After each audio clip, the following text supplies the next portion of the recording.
Hello, I'll be teaching you the topic of malaria today, which is an important topic in the chapter Human Health and Diseases. So let's start. See, malaria is caused by Plasmodium. Plasmodium is a parasite, that is malarial parasite. It has 4 species, that is Vivax, Falciparum, Malariae and Ovale. So the Vivax is the most common of the all 4, and Falciparum causes the most severe disease,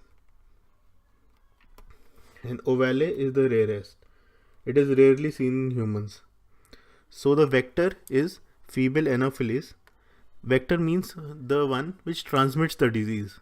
See, the causative organism is Plasmodium, but the vector मतलब ये एक disease को एक जगह से दूसरी जगह spread कर रहा है, तो ये है फीमेल एनोफिलीज. तो इसके 2 होस्ट होते हैं, that is anopheles and man. Anopheles is the primary और द डेफिनेटिव होस्ट.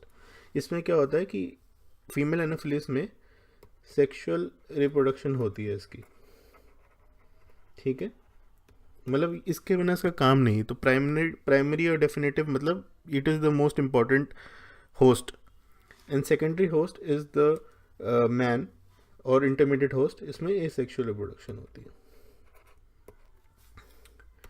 तो नेक्स्ट हम इसके लाइफ साइकिल पे चलते हैं, जो कि बहुत इंपॉर्टेंट है. इसके लाइफ साइकिल में एज मैंने आपको पहले बताया था कि 2 होस्ट हैं, एक फीमेल एनोफिलिस और मैन. तो होता क्या है कि जो मॉस्किटो है वो मैन को बाइट करता है, उससे क्या होता है जो स्पोरोजोइड्स होते हैं वो ट्रांसफ़र हो जाते हैं in the blood of the man. Then they travel to the liver. ये जो होते हैं ये लिवर पे ट्रैवल करते हैं, जहाँ पे ये सेक्सुअली रिप्रोड्यूस करते हैं, और फिर क्या होता है फाइनली लिवर सेल बर्स्ट करते हैं. उसकी वजह से क्या होता है ये ब्लड में एंटर कर जाते हैं. ब्लड में क्या होता है फिर ये एसेक्सुअली रिप्रोड्यूस करते हैं in the RBCs, and finally क्या होता है ये बर्स्ट करते हैं. ये जो बर्स्ट ऑफ आरबीसी होता है इसकी वजह से ही मेन इसके सिम्टम्स आते हैं. ऑल द सिम्टम्स जो इसका फीवर, मसल पेन वगैरह सब आता है वो इसी की वजह से आता है. फाइनली फीमेल और मेल गमीटोसाइट्स फॉर्म करते हैं, and which is finally taken up by the mosquito, और वो मॉस्किटो के स्टमक में एसेक्सुअल रिप्रोडक्शन करता है, एंड फाइनली वापस सलाइवरी ग्लैंड्स में आ जाता है. सिर्फ सलाइवरी ग्लैंड्स में जो स्टेज होता है वो स्पोरोजोइड स्टेज होता है. स्पोरोजोइड स्टेज को हम इन्फेक्टिव स्टेज भी कहते हैं, ठीक है. सिर्फ सलाइवरी ग्लैंड्स में आ जाता है, फिर वो फाइनली फिर बैन को बाइट करता है, फिर स्पोरोजोइड्स फॉर्म होते हैं, और ये साइकिल फिर रिपीट होता है इन अदर पर्सन. अब इसके सिम्टम्स पे आते हैं हम लोग.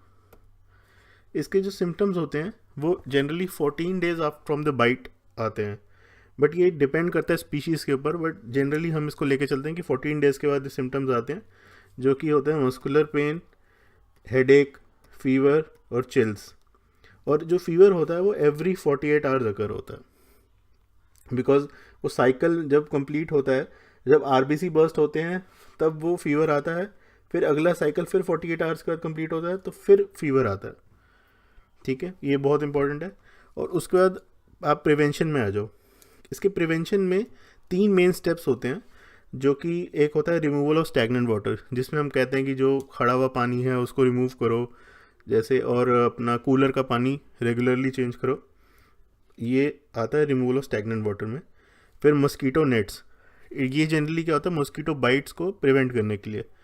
और गेम्बूजिया फिश, ये इसलिए ये लार्विसाइडल होती है. ये जो पॉन्ड्स होते हैं जहाँ पे खड़ा पानी होता है उसमें हम ये फ़िश इंट्रोड्यूस कर देते हैं, जो इसके लार्वा को किल कर देती है या खा लेती है. और इसकी ट्रीटमेंट में मेनली 3 ड्रग्स यूज़ होते हैं, that is quinine, chloroquine and primaquine.